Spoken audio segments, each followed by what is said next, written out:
A very good morning to all my dear friends. I am Prashant Mavani. I hope you are doing good. Today is 23rd May 2020. Day is Saturday. I would like to start today's discussion with this quote by Tony Bennett.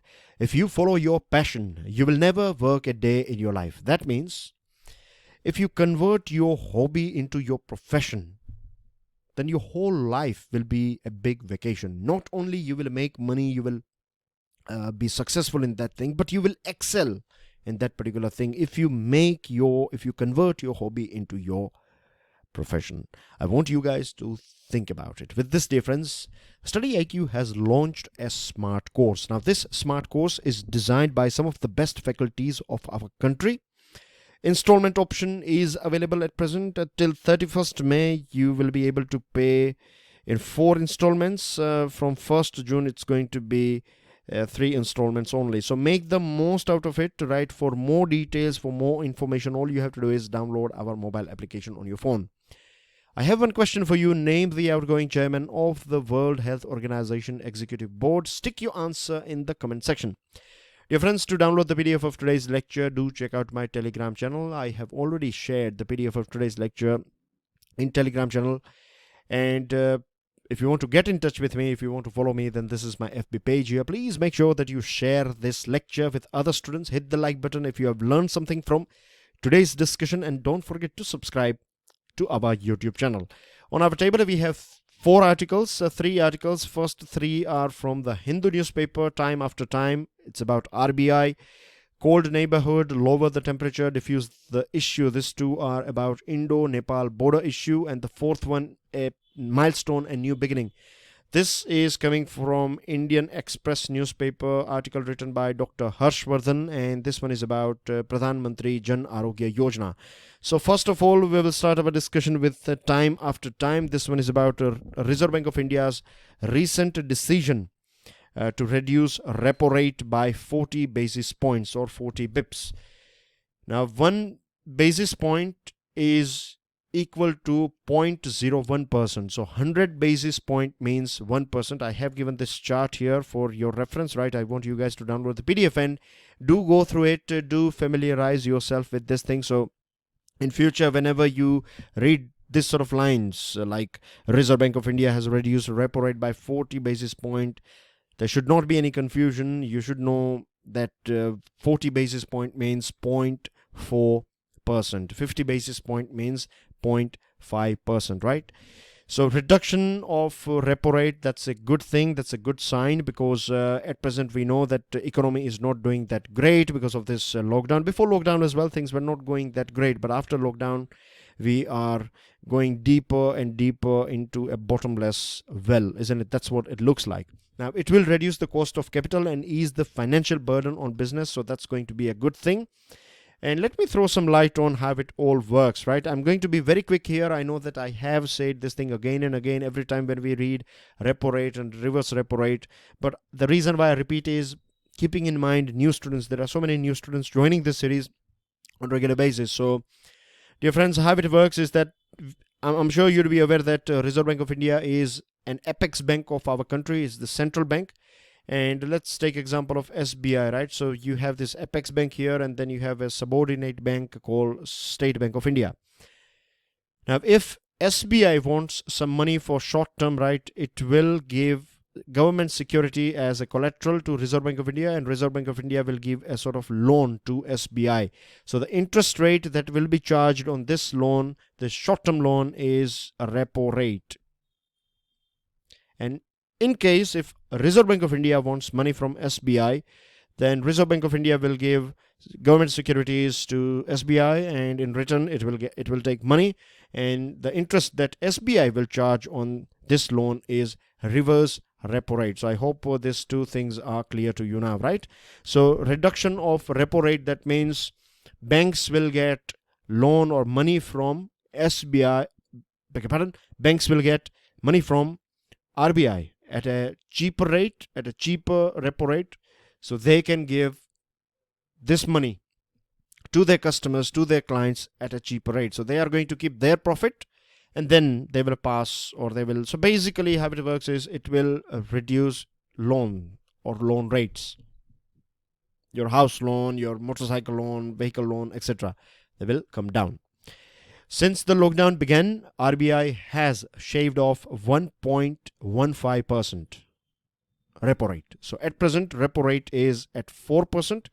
And I have one question for you. Can you give me the answer of this thing, that what is current reverse repo rate? Now, one thing that I would like to add here is that reverse repo rate is always lower than repo rate. And the reason is that I'll use this example to help you to make you understand this thing.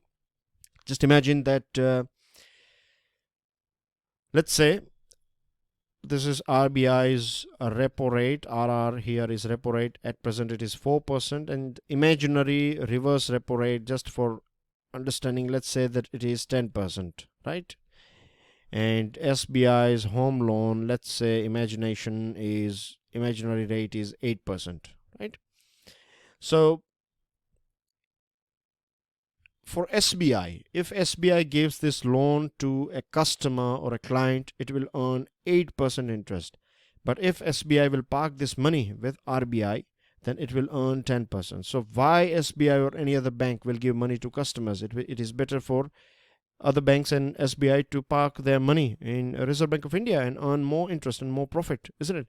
So to stop this sort of situation, to avoid this sort of situation, reverse repo rate is always lower than repo rate. I hope this thing is clear to you. Now, there are a few people in our economy, they are saying that reduction of this repo rate is not going to make that big difference, because the first thing is that it is not always necessary that if repo rate is reduced, then bank loan rate will be reduced as well. In the past as well, Reserve Bank of India has reduced repo rate, but transmission has not always been that much. So that is one issue. The second thing is the economy, as I told you, is not doing that great at present. So if there is no demand, then why a business will, increase its production? If there is no demand for their products, then why a business or businesses, why they will take a loan? So there is no point here. So that's what they are saying, but it's not always right? Let's, for example, it will have a positive impact if you're paying, if your loan is going on, right? If you are paying a home loan, or let's say if you are paying a car loan or something, then if your bank will reduce your loan rate, then you will get benefit of it. And we have to wait and watch for SBI. The reason is SBI is the biggest bank, biggest lender of our country. So what happens is generally that when SBI will take a stand, if SBI will reduce interest rate, then other banks will be forced to do the same thing. So we have to observe this SBI for next few days. Let's wait for the news item. If SBI will reduce, then other banks will do the same. So let's wait and watch for this thing. Now, Reserve Bank of India deserves a pat on the back for listening to the feedback, right? There were so many businesses and people, they were saying that we need loans at a very cheap rate. Then Reserve Bank of India has extended the repayment moratorium on loans, and that's a welcome measure. Reserve Bank of India has also shown empathy by allowing accumulated interest on working capital loans to be converted into a term loan repayable by the end of this fiscal. So that's, again, working capital has been converted into a term loan, so more time for repayment, and it has increased this group exposure limit. Now let me throw some light on this group exposure limit. So let's say you have 100 rupees, right, and you're ready to give this 100 rupees to your 5 friends, but you're not going to give, means all 5 friends, their financial condition is not going to be the same. A is doing let's say business, seasonal business, so you will give him 5 rupees, right? Or you have set a limit for A or type of business that A is associated with 5% of your total money. Then B is doing construction business, just for example, real estate business is doing. You think that he is in a very profitable business, and if you give him money, then you are quite sure that you will get your money back on time with proper interest. So you have set his limit for 25%. Then for C, you will set 13% or whatever, right? So this is how it works. So for every sector, for various business, you have set a limit. So now just imagine that earlier your limit was 25%. So out of 100, I will give you 25 rupees. This is maximum limit. But now it is increased to 30%.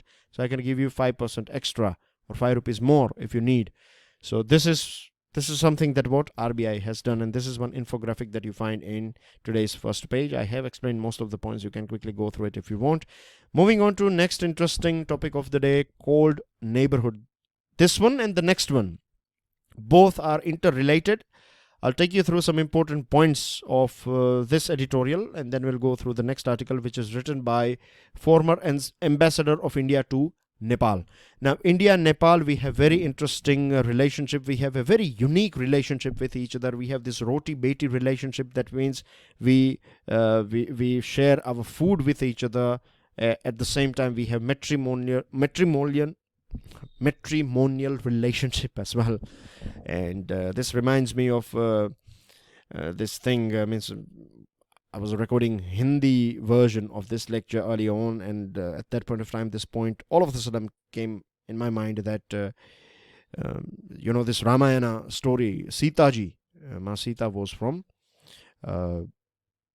she was from Nepal, right? There is a place called Janakpuri, if you are aware about this story. So anyway, India, Nepal, we have open borders and free movement of people, and we have roti-beti relationship as well. We have like food and marriage relationship with each other.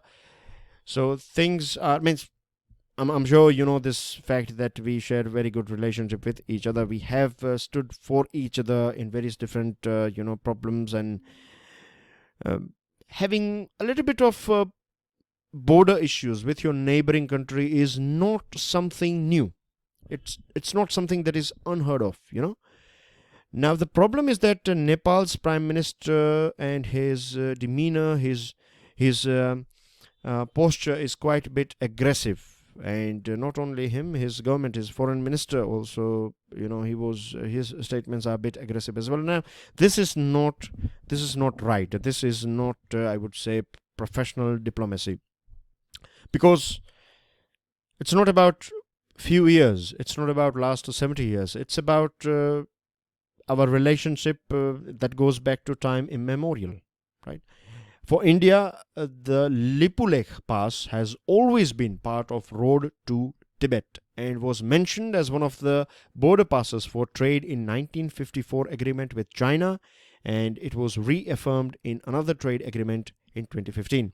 Now on your screen you can see this, we have two infographic here. So first of all, let's pay attention to this one.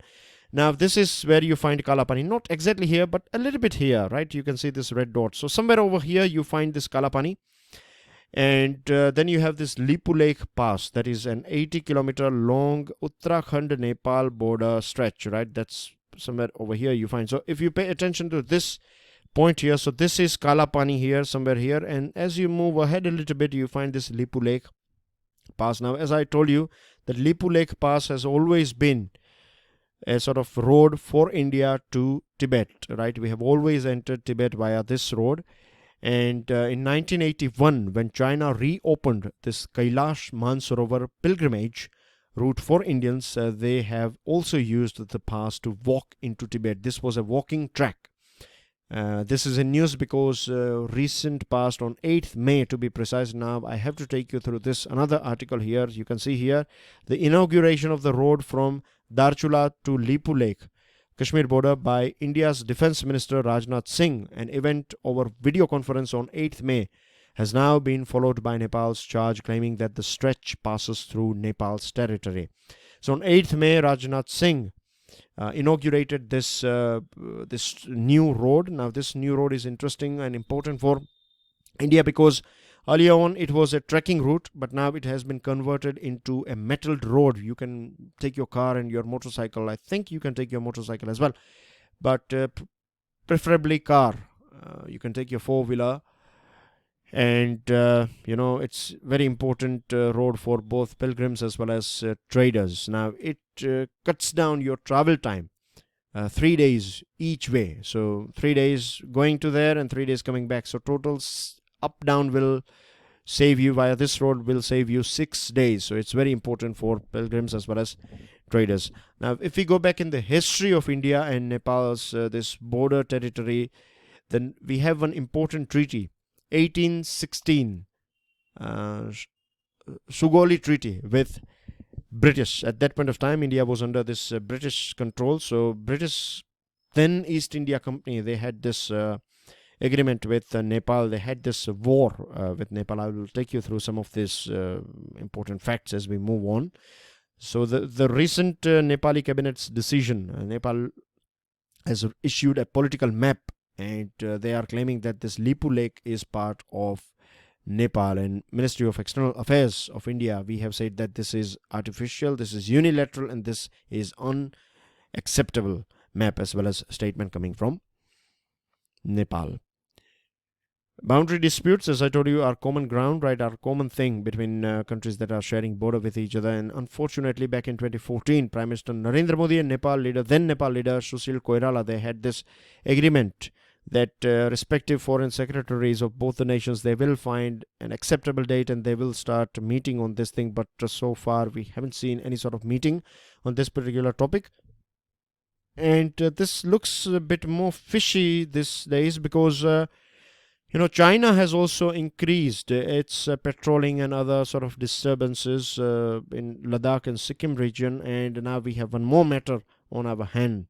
So we are nearly full when it comes to this border disputes. Now, few points, we will continue our discussion. Few points I would like to start from here. So Nepal Prime Minister's aggressive behavior is not acceptable, and ambassador is writing in his article that the reason why he is doing this aggressive behavior is because he is trying to divert attention of the people of Nepal, because his government has failed. His government is incompetent, as well as it has failed in providing basic needs to the people of Nepal, and now he's trying to divert their attention to a new sort of controversy. Nepal has deployed armed forces, armed police in Charung, close to Nepal, close to this Kalapani.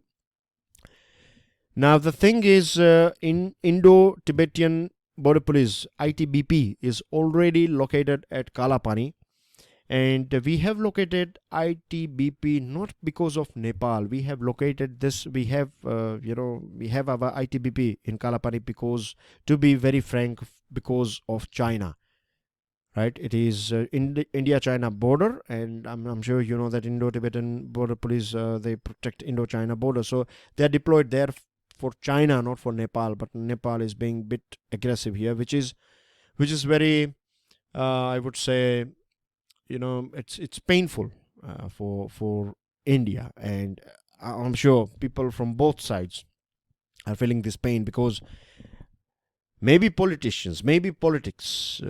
we may find some cracks in political arena, but when it comes to personal people-to-people contact, relationship, people of India and Nepal, they are like brothers, Anyway, before the 1816 Treaty of Sugauli, the Nepalese kingdom stretched from Satluj River in the west to Tista River in the east. So I will use my drawing skills to explain you.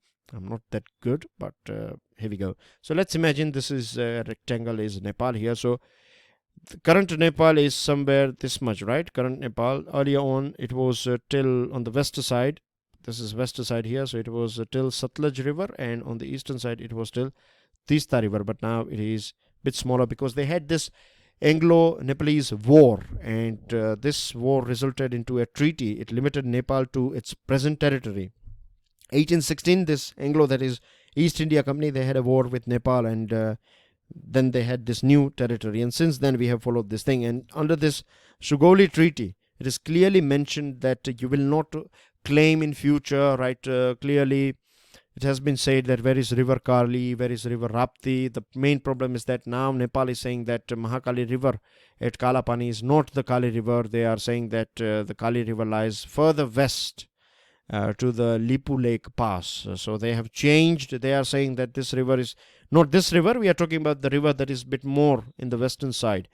So that makes this part, this Kalapani will already, I'll give you, I think it will create some confusion. Let's say this is river 1, right? Let's say this is river 1, and this is the one that is mentioned in the Sugauli Treaty.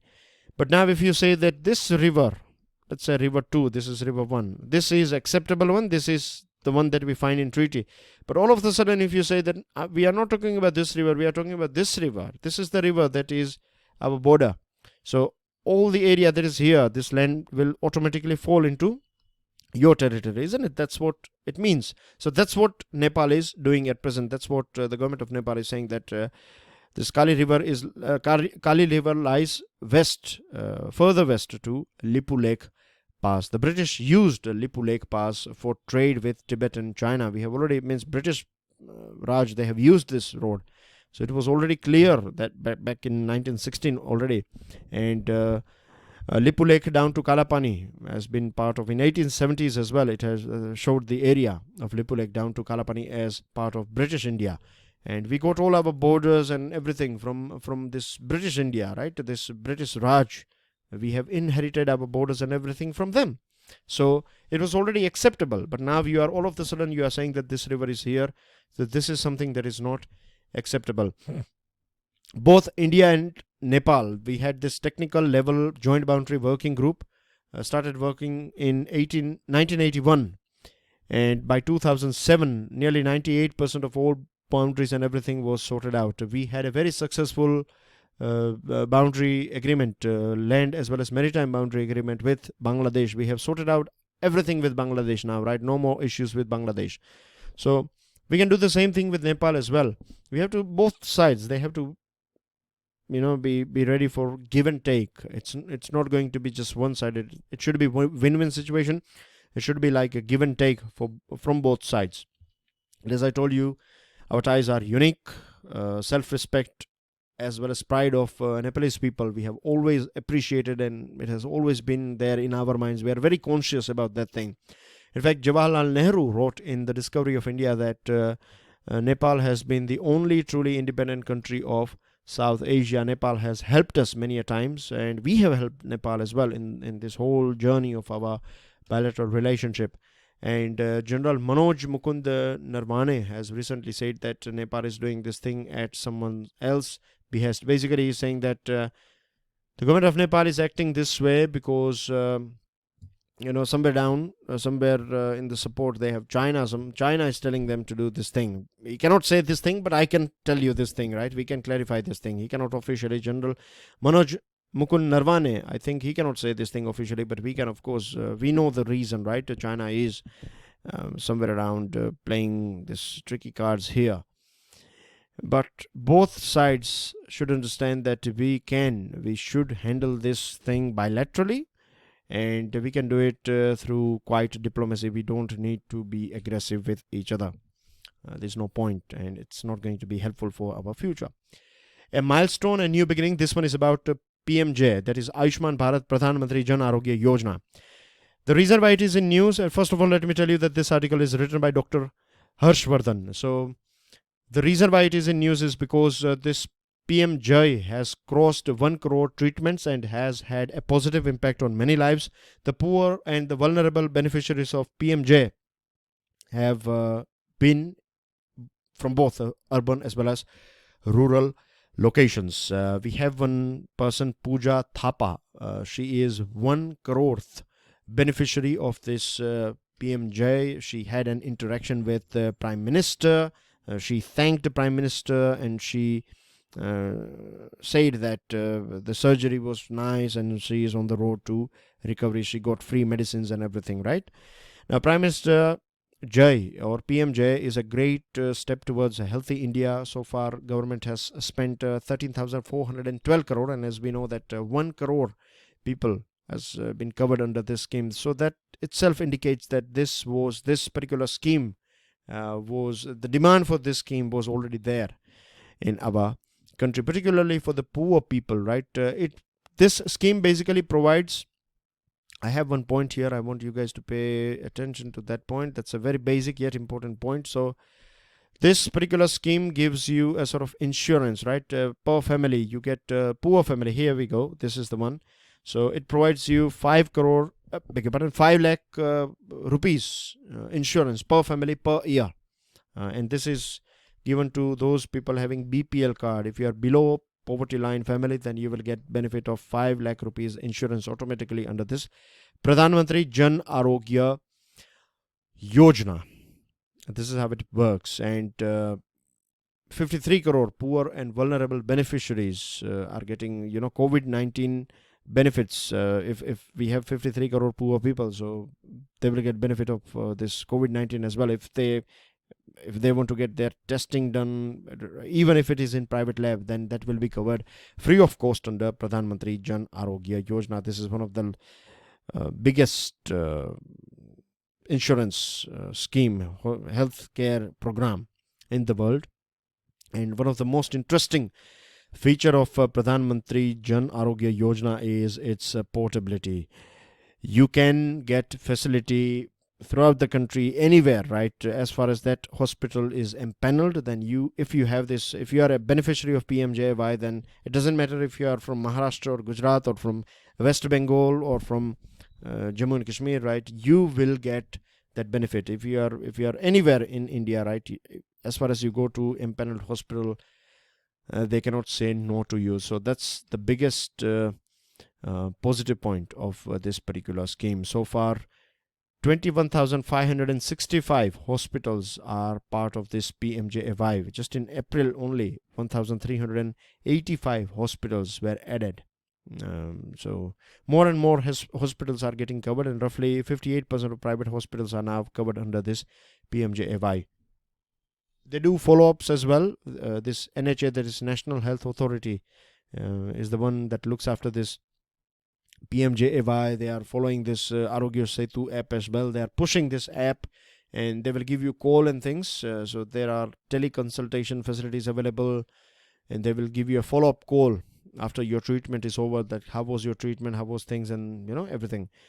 And the basic thing here is that we need to provide more and more people under this thing. More surgeries, more things should be covered under this thing, and it's going to be more important, particularly in post-COVID-19 world. People are going to demand more facilities, so we need more health education institutions, more hospitals, right? More facilities, and it should not be centralized, it should be decentralized. We should have big hospitals in nooks and corners of our country.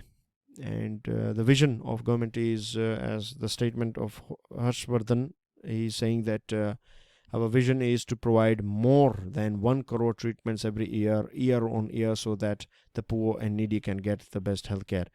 And that's everything in today's discussion, dear friends. Now we are in news item zone. Prime Minister announces 1,000 crore aid for people of Bengal, or the Bengal state, the West Bengal. 2 lakh will be given to as a compensation to the family members of the deceased, and 50,000 for those seriously injured. India reaches out to Pakistan to fight locusts. Pakistan plane tragedy, plane crash. It's a sad thing, right? 98 were on board, and I think miraculously there are 2 people who have survived this crash. Many are injured, and I think 60 plus have died as well. That's very sad. Maharashtra pushes India tele to record 6,510 new cases. China seeks India's support for legislation. This is less support, more like a sort of official letter coming from China that the things that it is doing in Hong Kong is something to do with it's an internal affair, so no foreign country can interfere in the matter. That's what we find in this demarche. And that's everything in today's discussion. Thank you very much for watching this video. Tomorrow is Sunday, so no lecture tomorrow. I'll see you directly on Monday. Enjoy your weekend. God bless you all. Jai Hind.